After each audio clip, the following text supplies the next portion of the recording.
running on draft day, baby. That is Jonathan Von Tobel. I am Tim Murray. 2 hours until the Bears are officially, well, I guess they're still on the clock right now, but we will get the announcement officially that Caleb Williams is a Chicago Bear.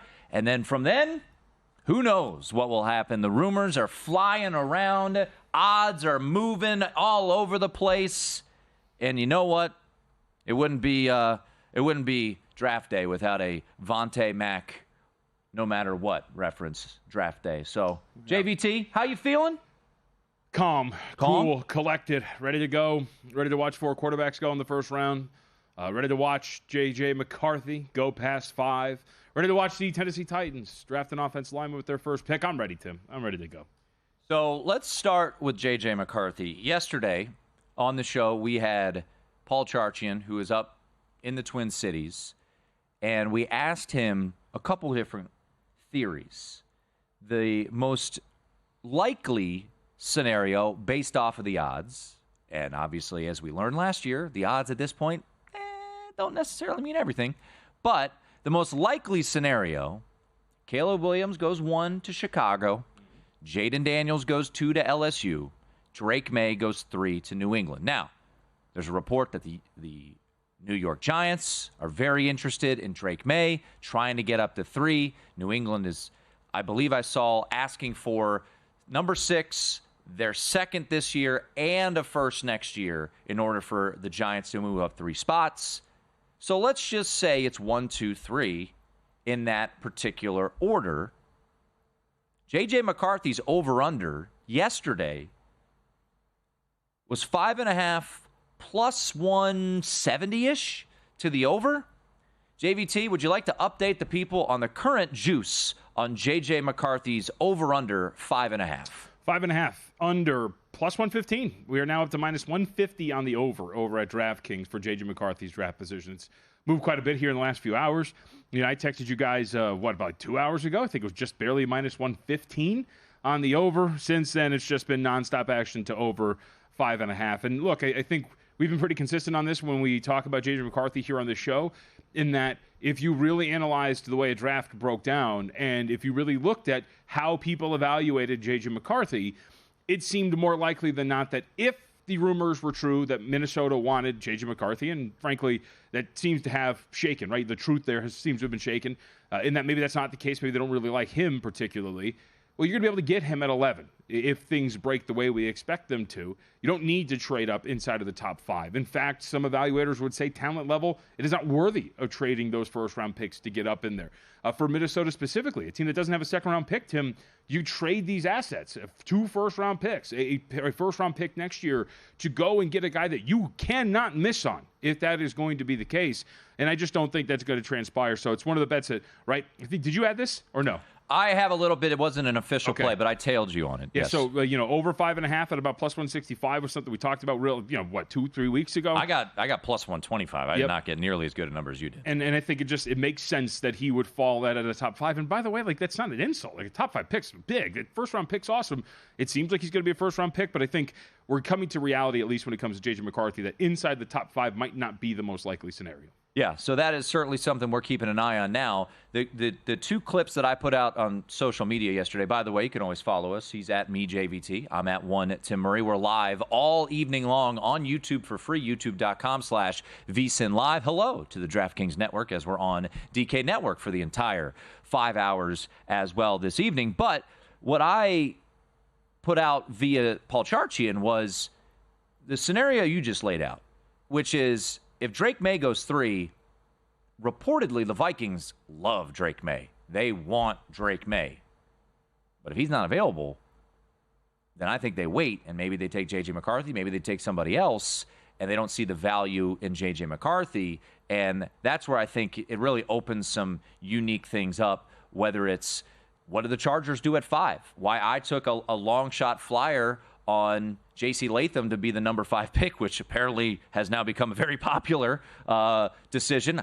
I don't know if it'll happen, but I think the Chargers want J.C. Latham, and if there's not a dance partner for them to trade out with, then maybe they just ultimately decide to go with that. Let's go through another. Really quick, just an update. J.C. Latham for that number 5 overall pick. J.C. Latham plus 240, J.J. McCarthy plus 250, and then Joe Alt 3-1. And specific to your bid, as you mentioned, Chargers do want him, but if they trade out of that spot and get him at like 6 or 7 or 8, then ultimately that is not a winner for you. So just for the audience, maybe who is still wrapping their heads around some of the draft betting in terms of the terminology, that would be the case. Yes. So real quickly, because we're not going to just rehash, hey, I got this bet, it doesn't exist anymore. Past 3 weeks, we've been giving out bets. You gave out Drake May over 5.5. I gave out J.C. Latham under 14.5 at minus 165. That I feel very good about because I think he will go in the top 14. Could be the top offensive lineman selected. I think he ultimately will be, a top 12 selection, and I think he probably will be a Los Angeles Charger. We'll just see if they trade out. I want to go through a couple of interesting tweets that came out courtesy of Diana Rossini, NFL insider with The Athletic. And the one that I thought was very interesting and got the gears going and led to a bet for the group here, and I tweeted about it as well. The Rams are pursuing this trade into the top 10 with a specific player in mind, and it's not a quarterback. That was 2 hours ago. 4 hours ago, Diana Rossini tweeted out, the Rams, who haven't picked in the first round since 2016, are calling to get into the top 10 per sources. So it's not a quarterback.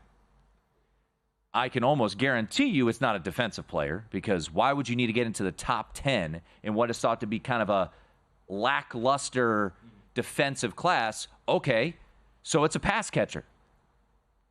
There were shops offering, at least one here in town, 14-1 tight end, 8-1 wide receiver. Now, the tricky part about that particular bet, what if this trade doesn't go through? Because also, the Jacksonville Jaguars are reportedly trying to get into the top 10 to get a pass catcher. We don't know who that pass catcher is, but I revert back to what Peter Schrager alluded to a day or two ago, where he didn't expect the top 5 to have a bunch of trades, JVT, but he expected 6, 7, 8, 9, 10, all to be very active and potentially changes. And I think that also could lead to the Denver Broncos, who don't have a second-round pick. Could they move up and get a J.J. McCarthy if he's sliding? Could the Las Vegas Raiders, who a lot of people are mocking Michael Penix Jr. lazily, to him at 13, could they move up to get a quarterback? I think there's so many interesting scenarios to go about. And, when you're looking at the draft market right now, you could take a couple shots if you have a state that's still available, still open, at some bigger name prices, like the Chargers' first pick to be a tight end. Sure. I mean, and right now, if you're looking at it, for the Rams at least, when you brought that up in terms of the Rams draft, 5-1. Jumping into the top 10, yeah. So you're talking about offensive lineman plus 165. These numbers are all courtesy of DraftKings. Defensive line or edge 2-1, wide receiver 380, quarterback 5-1, and tight end 5-1 as well. Then you get into the double digits. Cornerbacks the next choice at 20-1. You mentioned pass catcher, and if we're running with the theory that Peter Schrager's right, let's say top 5 is pretty quiet, nothing really changes there. Well, we can expect, let's say, if it goes chalk, 3 quarterbacks, whatever order, go in the top 3. The best wide receiver goes off the board at 4, and we know that the Chargers want an offensive lineman reportedly, so let's say the best offensive lineman's there. If you're sitting at number 6, and if you're the New York Giants, a team that might need a quarterback, might need a wide receiver, might need an offensive lineman, well, the best of the bunch are all gone by the time you get there. So it makes sense that from 6 on, you would probably start to see some movement until you get to teams like Atlanta, for example, who need a defensive player, right? These teams that are kind of 6, 7, and we'll include the Chargers at 5. 1 through 7 seems pretty solid that these 7 teams need some sort of offensive player, whether it's quarterback, wide receiver, or offensive line. Once you get to 8, then you see the Atlanta Falcons, so maybe that's why you start to see some jumping and some moving because of these skill positions. The best are going to be gone usually, if we're in all of the simulations that we see out there, by the time the Giants are on the clock. So the Atlanta Falcons sitting there at 8, they have reportedly been interested to trade down. The Bears at 9, interested to trade down. And what I kind of circle back to with the Rams and the Atlanta Falcons, who is their new head coach? Raheem Morris. Raheem Morris was most recently the D coordinator of the LA Rams. Now, he's not making the decision at the end of the day to make this trade, but it does kind of feel like that would be an interesting marriage. 19-8, Rams go up to Atlanta. Now, Atlanta would be dropping back a lot, so do they not want to drop as far back to 19? But Les Snead, the general manager of the Rams, very infamously said, bleep them picks. Sure. So if they've got an opportunity to get what they believe to be a game-changing talent, pass catcher, whether it be Brock Bowers or Roma Dunze or Malik Neighbors if they're around. But I think what's interesting about that tweet and why I think it's more geared towards Brock Bowers, JVT, is we don't know how the wide receivers are going to fall. The feel is it's going to be 4, 6, and then maybe in that 8 range. Brock Bowers has kind of been in that maybe 10, 9, 10 range. So if you're getting up to 8, you're feeling pretty confident that Brock Bowers would be available. Well, and logic would just track, right? If you're getting inside of the top 10 and we're floating around 8, you're not trading all that capital to get up to get the third best wide receiver. You're trading up to get the best of whatever position you're targeting. And if it is a pass catcher and the top 2 wide receivers are off the board, logic would follow that it's a tight end. And the best tight end is Brock Bowers. We will see if the Rams end up getting Brock Bowers. We'll be a happy show here. So hopefully that will happen, but a lot could unfold. Yeah, baby. I got the true ticket for him as well. We're going to head to the DraftKings studios. There they are. Those 2 handsome men. And the Golics. They're coming up next.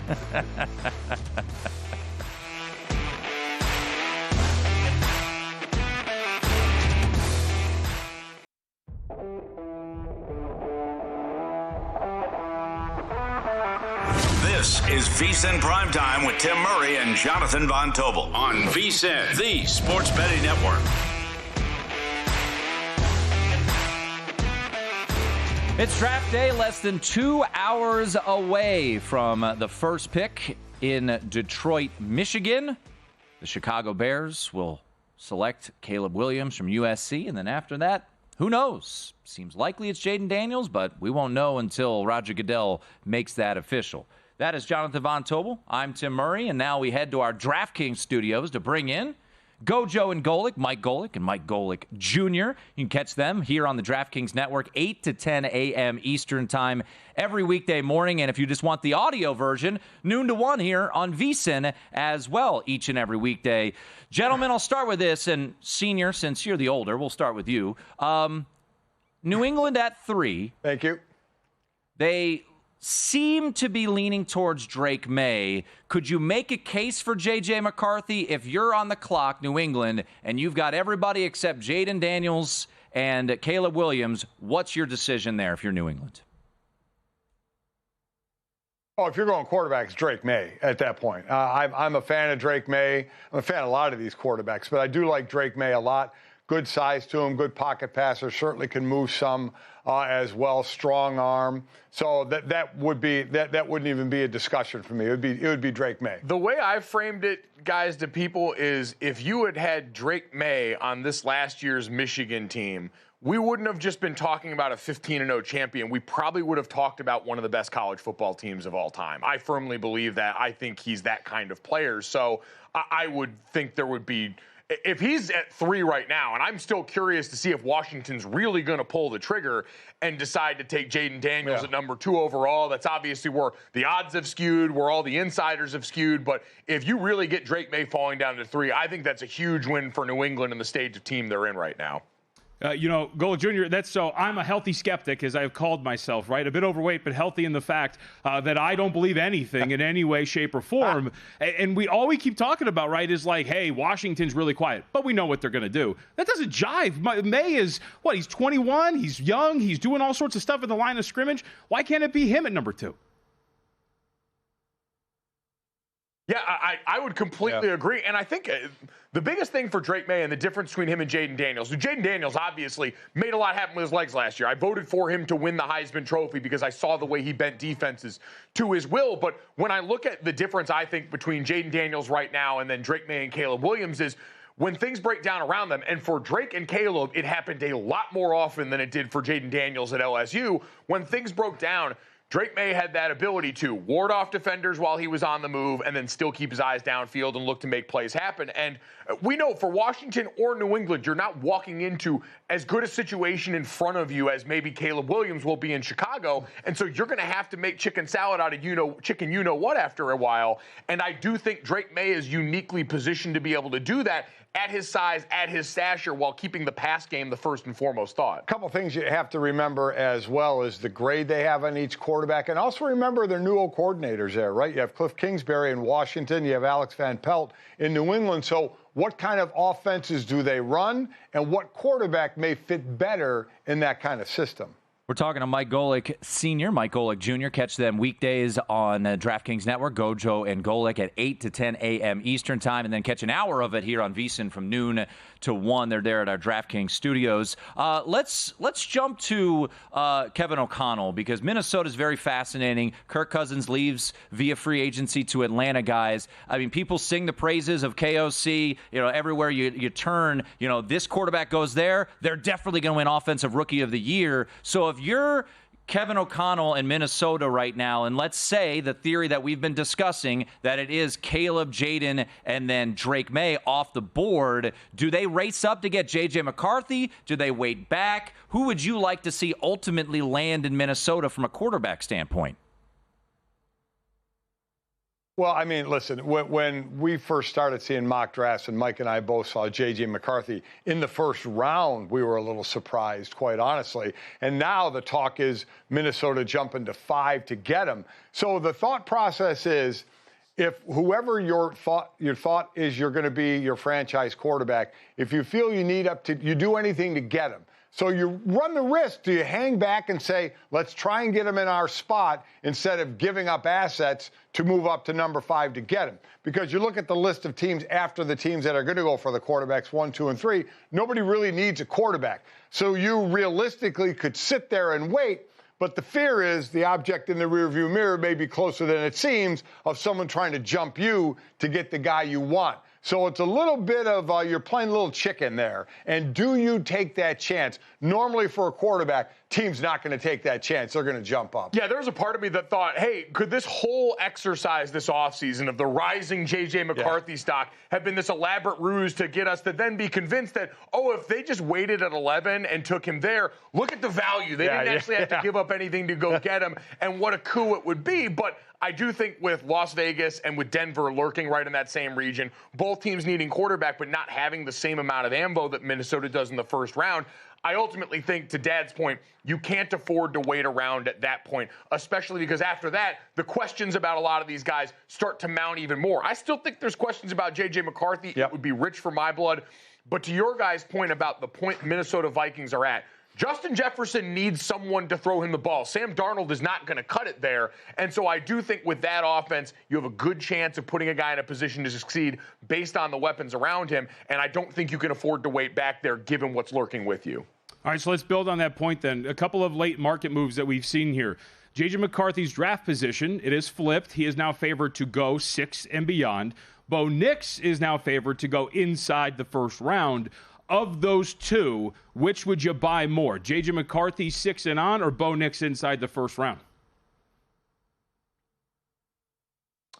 I would go J.J. McCarthy 6 and on. I don't know if I buy the Bo Nix or the Bo Nix or Michael Penix Jr. smoke to actually enter the first round. I know people have been talking about potentially 6 quarterbacks. I said this morning on the show, I think we've got a better chance of 4 quarterbacks going in the first round than 6. And I ultimately think Bo Nix, who is a really fun college quarterback, has a ton of great ball under his belt, but I just don't think the physical gifts or his style of play necessarily reek of first-round quarterback who can come in and be your day-one starter the way he would need to be in some of the places we've mocked him to. I don't see that happening, so I would be more comfortable with JJ. I think quarterback is such an overvalued position. Remember, you get that quarterback in the first round, you get that option year as well. So I think 6 may go in the first round. And we know the last time that happened was 1983. You know, with Elway being the first and Dan Marino being the last of those 6. So Mike thinks so the more chance of 4. I think there could be 6, which probably means there'll be 5.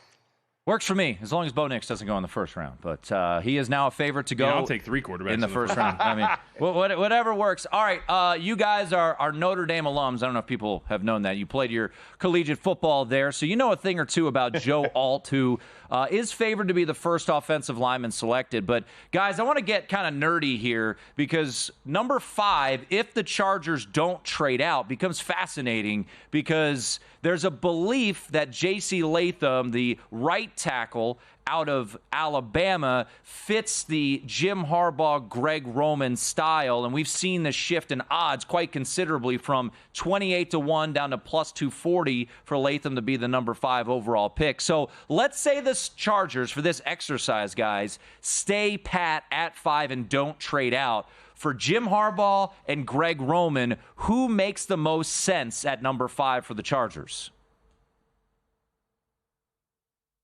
I still think you take the best guy, even accounting for a side switch, and I would take Joe Alt at that spot. I think he's the perfect combination of high floor and still a ceiling that's really fun to explore and consider. Both guys come from schemes where you're scheme versatile. You get to do a lot. And with Greg Roman and Jim Harbaugh, the one thing you know you're going to get is a diverse run game. We've seen that at every stop along the way, both when these guys work together and during Greg Roman's time with the Baltimore Ravens as well after that. And so I think both of them can fit that billing.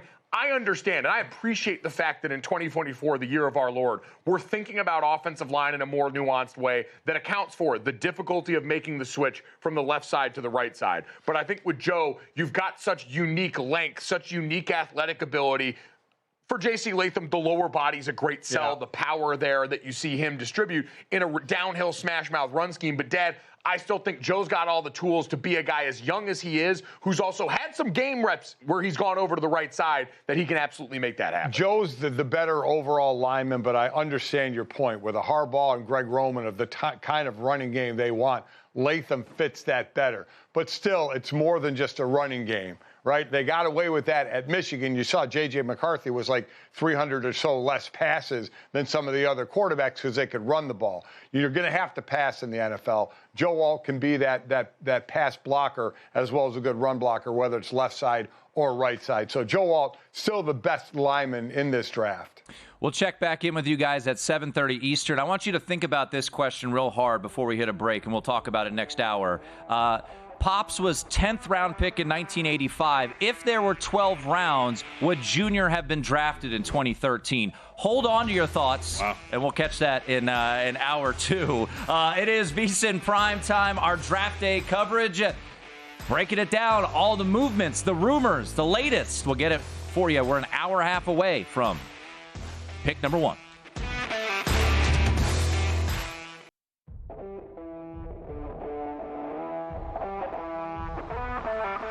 This is VSiN Primetime with Tim Murray and Jonathan Von Tobel on VSiN, the Sports Betting Network. VSiN.com, folks, loaded with great information and content. I tell you about the NBA and Major League Baseball bets. They're up there, but it's draft day, so check out all of our draft content, including 3 2024 NFL draft bets you should make and more. It's all up right now at VSiN.com. Draft is about an hour and a half away. We will have Michael Lombardi, Femi Abebefe, and yours truly with you at 8 o'clock Eastern. Mike Golic Jr., Mike Golic Sr. will rejoin us in the next hour. Adam Levitan will help us work through the betting market as we sit here just an hour and a half away from the start of the NFL draft. By the way, the entire evening here of draft coverage is streamed for free on YouTube, youtube.com/VSiN Live. We've got the comment section up, so feel free to chime in there as well. VSiN Primetime, just a reminder, first hour JVT is always free there on youtube.com. So as we sit here looking at the quarterbacks, and I thought it was an interesting question that you posed in a differing opinion between Mike Golic Sr. and Mike Golic Jr. regarding more likely to happen. JJ sliding, because it is now 5.5 juiced over at -150, or Bo Nix coming into the first round, where we have now seen a flip of favorites, where this, for the past month, has been Bo Nix as an underdog to be a first-round pick, and now, today, we've seen notable insiders, Daniel Jeremiah, Peter Schrager, have Bo Nix in their mock drafts, in their first rounds, and he's now minus 135 to go inside the first round. As for Michael Penix, real quickly, Michael Penix Jr. is sitting at minus $4 to go in the first round. His over-under is still set at 32.5.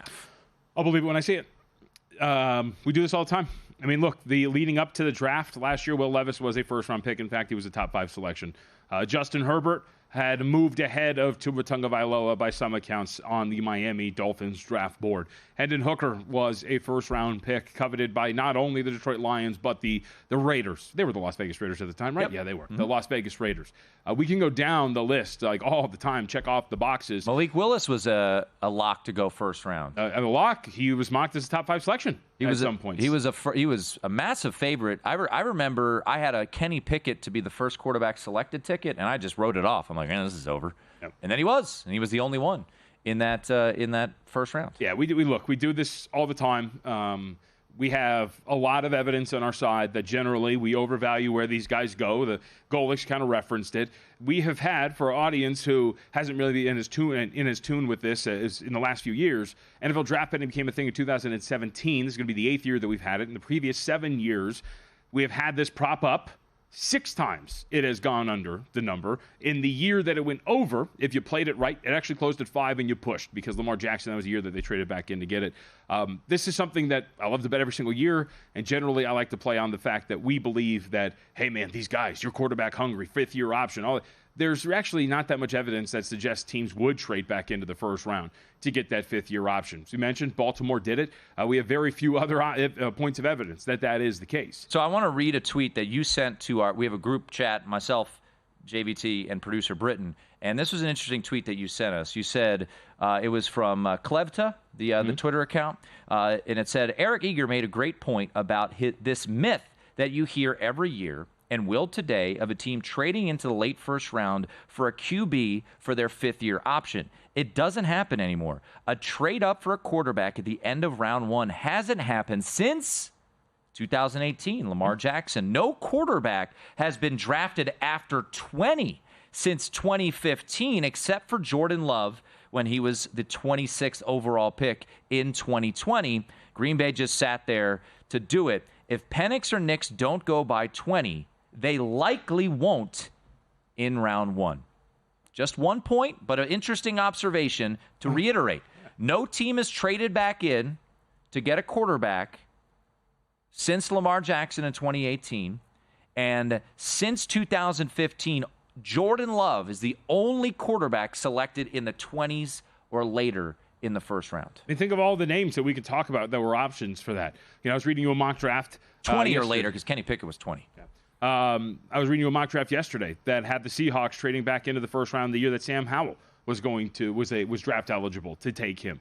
Matt Corral was supposed to be an option for teams to trade back in and get. I mean, all of these guys, we talk about this over and over again, and yet it generally just does not happen. So again, it's at a lesser scale, but again, you're sacrificing assets to get into the first round to draft a quarterback that maybe will work out. But ultimately, when you're some of these teams that are quarterback hungry, but also have either multiple second-round picks or a high-end second-round pick, more often than not, you're willing to just sit back and actually wait for the guy to fall. And in fact, I think you could see a trade back into the first round, but I think it's more likely a team like Carolina trades back in to go and get like an offensive lineman. Well, Washington is very, and I saw JP Finley, our friend over at NBC Sports in Washington, D.C., just reported, I actually put this in my mock draft, with the arsenal that they have of 36 and 40, and they need a left tackle to trade back in to get a left tackle. I think that absolutely will happen. And just by the by, Justin Fields getting traded this offseason, it was believed that it was a lesser return because the 5th-year option, which, by the way, Pittsburgh is not going to pick up. I want to jump to this real quickly because it has been a overloaded, we believe, draft of offensive players, record-setting likely night to night with the most offensive players selected in the first round. When will we see our first defensive players? Very fascinating. So we opened the show talking about the Diana Rossini report of the Rams looking to trade up into the top 10 to get a pass catcher. And my theory was it was for Atlanta spot at number 8. Now, it could be to 7, could be to 9, who knows? Chicago as Diana Rossini reported 2 hours ago, very open for business at 9, telling teams they are ready to move for the right price. JVT, when and who is going to be the first defensive player selected? Because the common mock was Dallas Turner at 8. Then it became maybe it'll be Laiatu Latu. And then Byron Murphy. Maybe he could go to Chicago if the pass catchers are gone. If Chicago's in potentially trading out, we heard Jacksonville's looking to trade in. The Rams are looking to trade in. I don't know when we see our first defensive player selected, because certainly at 10 with the Jets, it's not believed that the Jets are going to go offensive player either. I mean, I still feel like it's defensive player, excuse me. I still feel like it's Atlanta here. And this is maybe, again, one of those stubborn positions of mine, but we referenced Steve Palazzolo. They need defense. Yes. And Steve Palazzolo over at Pro Football Focus had this tweet about 2 weeks ago or so. But if you talk about it from a schematic fit as well, look, not only Atlanta doesn't need an edge rusher, Dallas Turner amongst his peers in this NFL draft class has dropped back in coverage the most. And why that matters, Raheem Morris likes to. NBA on the mind. My buddy, Raheem Palmer. No, Raheem Morris likes to drop his edges back into coverage. Now, it is an easy comp, I think, to go, well, he had Aaron Donald, so of course he wants Byron Murphy. Well, I mean, yeah, but that doesn't mean Byron Murphy's going to become Aaron Donald. So I think when you look at it, a team that finished in the bottom third of the NFL in terms of pressure rate, desperately needing somebody to bend that edge to get after quarterbacks, while also filling a schematic need that he can play the style of defense that his coach wants him to. And the other part this is why I really don't buy that Atlanta would trade out of this spot. By all accounts, Atlanta is going to get the first pick of the litter when it comes to the defensive players. First 1 through 7, all of these teams generally need skill position players, whether it's quarterback, whether it is wide receiver, and then, of course, offensive line. If you're Atlanta, you can stay pat and get your pick of whoever, be it Dallas Turner, Laiatu Latu, Byron Murphy II. You can get your pick of a defensive player. That's why I think it makes the most sense that not only would they stay and pick, or what is it, stick and pick. Stick and pick. But also that it would be a guy that fits a need like a Dallas Turner. The devil's advocate to that would be, maybe, this is all speculatory, but maybe their board has Dallas Turner, Laiatu Latu, Jared Verse, all pretty close together. And if they were to hypothetically trade back with Jacksonville at 17, who's looking to trade into the top 10, or LA at 19 looking to trade into the top 10, and you get future assets, you could potentially get a pretty good edge rusher there. And the interesting thing is, this is another rumor that was floated out there. What if the Rams are looking to part ways with a pass catcher as well? I don't know. So I think the Falcons, the Bears, very interesting there, because you think about this draft class, these wide receivers, there is a belief that the drop-off after the top 3 of Marvin Harrison Jr., Malik Neighbors, Rome Odunze, whatever order you want to put them in, is pretty steep. And especially with Brian Thomas Jr. from LSU having some injury concerns, he's been falling a little bit reportedly. Xavier Worthy's been rising, the burner out of Texas. It feels like the 3 pass catchers at wide receiver, and then Brock Bowers, and then a pretty decent-sized drop-off. Well, and that's why, going back to kind of bringing it full circle as to, hey, man, teams trading into the top 4 to get one of these quarterbacks. If you're Arizona, the drop-off like that is there. You need a wide receiver.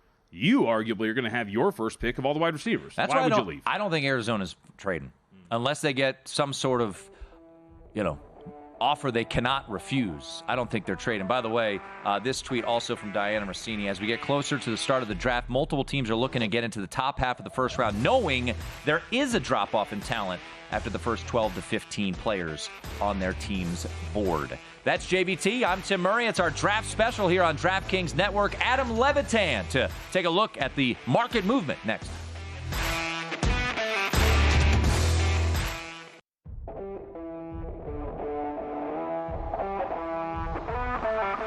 This is VSiN Primetime with Tim Murray and Jonathan Von Tobel on VSiN, the Sports Betting Network.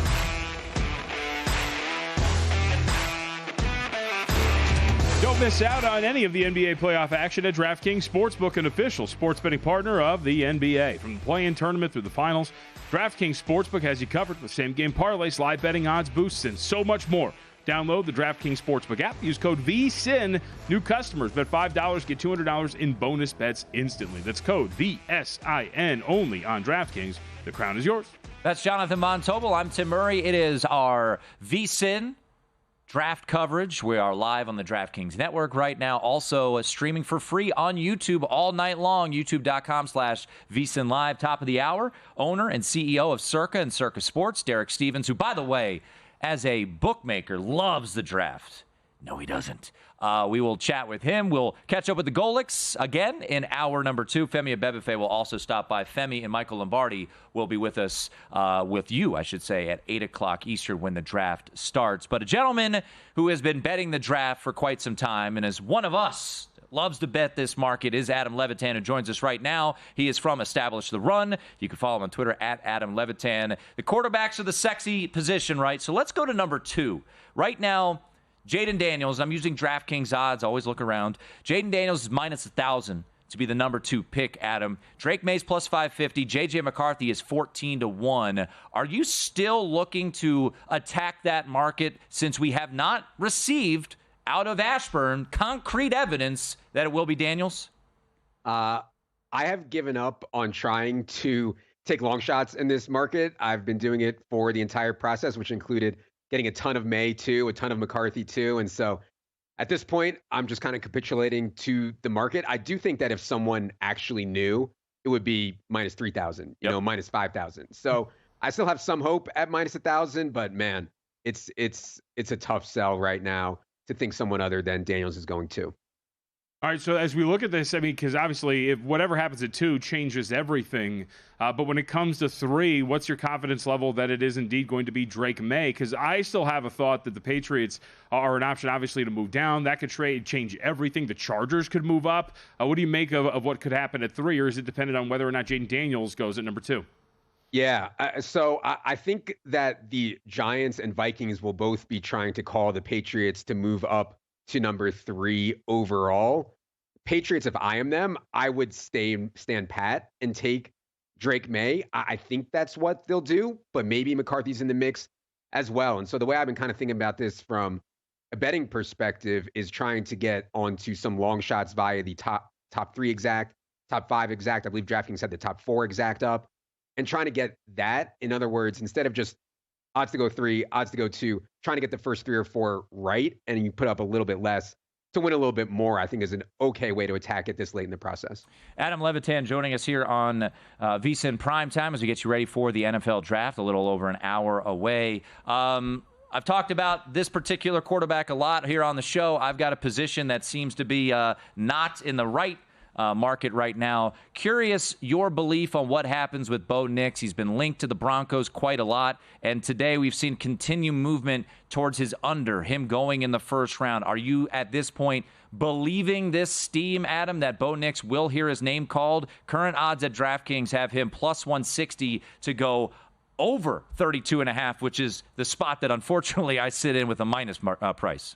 I just can't believe this on him or Penix. I mean, I do not think that either one of these guys are round 1 graded quarterbacks. Now, I understand there is a desperate need for quarterback play in the NFL. I understand the Raiders have been known to reach before. I don't think that the Broncos can really afford to burn the 12th overall pick on Bo Nix, considering how many holes they have in their roster. By the time the team is good enough, Bo Nix is already going to be quite old. So, I think that if the Broncos want Bo Nix, and I don't doubt that they do, trading back makes a ton of sense to me. So at this point, I've kind of capitulated, and I think Penix will go in round 1. I'm still skeptical that Bo Nix goes round 1. All right, so let's get into some of these other positions, and specifically, what do you expect for the first defensive player? Obviously, Dallas Turner has been this player often mocked to the Atlanta Falcons. Byron Murphy's made a push. Laiatu'Latu's made a push. Where do you stand with these defensive guys in the first one off the board? Yeah, so it's really interesting because I think there's going to be a bunch of trades when we get to 7, 8, 9, and maybe even 6. And so the issue is going to be that the medicals on Dallas Turner seem to have him sliding a bit, and Byron Murphy has made this huge rise up. I think it come down to preference. I had heard that the Bears were in on Byron Murphy. If the Falcons decide to stay where they are and take Dallas Turner, which is certainly a fit for them, then that wouldn't be great for Byron Murphy odds to be the first defensive player off the board. But I really think the Falcons should and could trade out of that spot depending on who's there. Now, teams that could be coming up, that's where I think the value is in the long shots.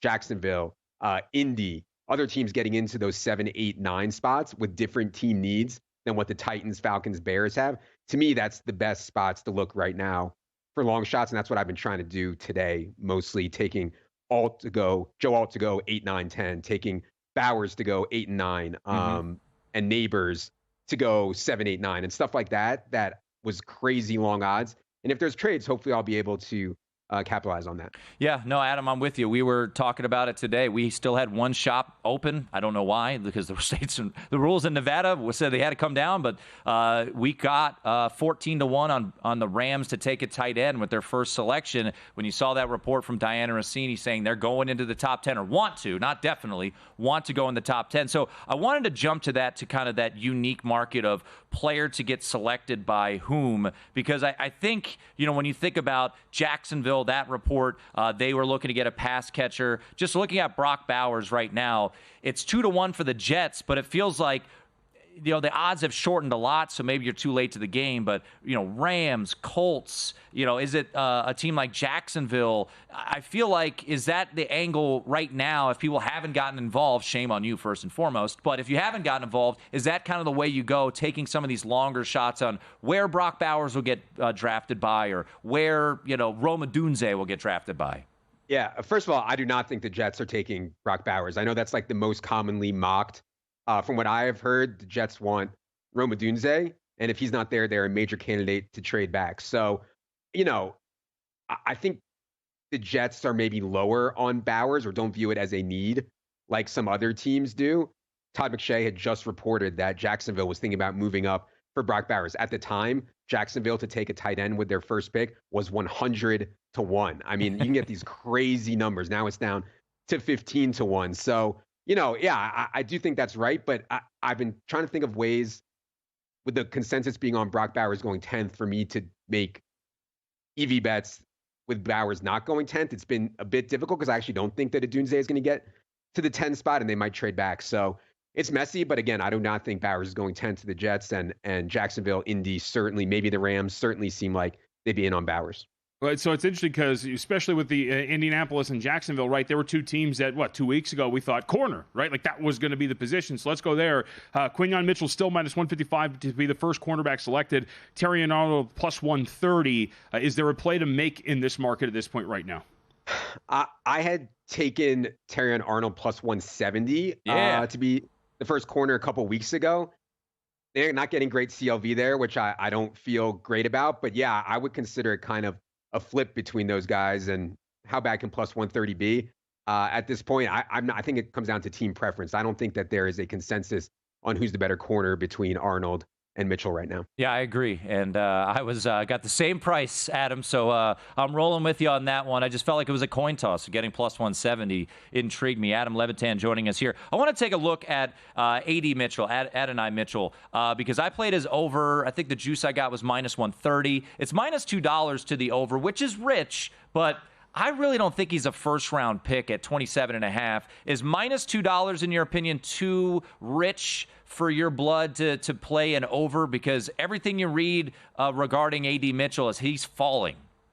There's been so much negative buzz around A.D. Mitchell ever since we had Adam Schefter on our podcast, and he said he was hearing that A.D. Mitchell was going to go high. A.D. Mitchell was going to be a first-round lock. Since then, it's just been a straight stream of negative news on A.D. Mitchell. I would not lay minus 200 on that just because of what Schefter said. Even if there are concerns, medical, attitude, production, whatever, on A.D. Mitchell, there was, at a time at least, the buzz around the league was that teams were very high on A.D. Mitchell. So no, I wouldn't lay the minus 200. What I have done is taken a bunch of the worthy to go higher stuff. And so odds to get the first 4 wide receivers in order correct, including Worthy as the 4th wide receiver, something that I've been doing over the last few days.